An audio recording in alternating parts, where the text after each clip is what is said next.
kita masuk ke data yang keempat, yaitu apa namanya ya, PBB lah, begitu ya, pajak bumi dan bangunan.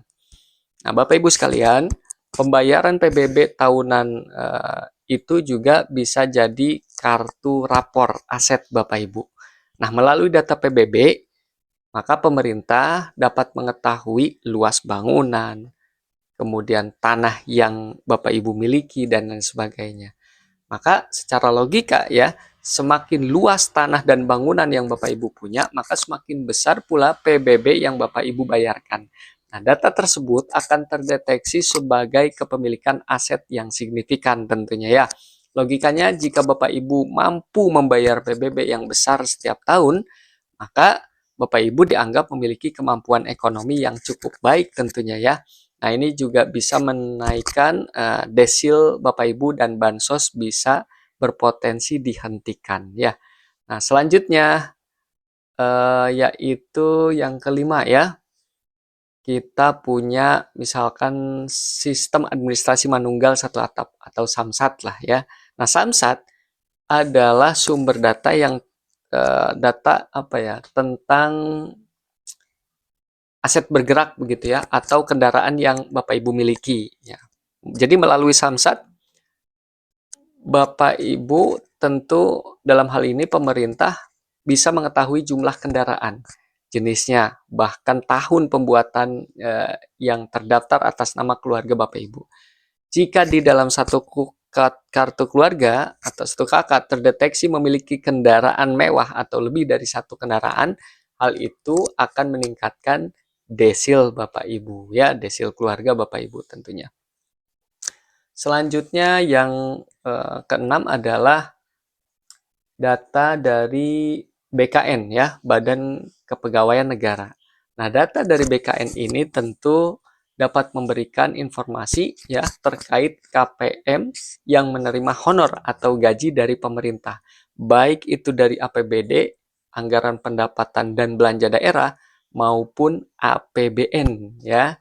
Jadi jika Bapak Ibu atau ada anggota keluarga dalam satu kakak terdeteksi menerima penghasilan dari sumber tadi, maka status kelayakan Bapak Ibu sebagai penerima bansos akan ditinjau ulang ya.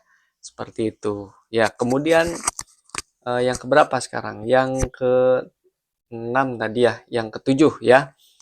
Jadi yang ketujuh, misalkan kita punya ya apa namanya ya, BPN ya, Badan Pertanahan Nasional. Nah, BPN tentu dapat memberikan informasi tentang aset tidak bergerak, yaitu kepemilikan sertifikat aset seperti misalkan sertifikat tanah, sawah, kebun, rumah, apartemen, dan lain sebagainya. Maka jika di dalam satu kakak terdeteksi memiliki sertifikat aset tidak bergerak dengan nilai yang cukup signifikan, misalkan ya begitu, maka data tersebut akan secara otomatis menaikkan desil Bapak Ibu, sehingga bansos Bapak Ibu berpotensi sangat besar untuk dihentikan, ya seperti itu. Nah, kemudian Bapak Ibu sekalian, itulah beberapa jenis data administrasi yang bisa mempengaruhi kelayakan sebagai penerima bansos ya. Semua data tersebut akan disandingkan secara otomatis oleh DTSEN ya, Data Tunggal Sosial Ekonomi Nasional, untuk kemudian menentukan desil Bapak Ibu. Jadi jangan kaget lagi ya kalau bansos Bapak Ibu dihentikan, karena bisa jadi salah satu dari data tersebut yang jadi penyebabnya.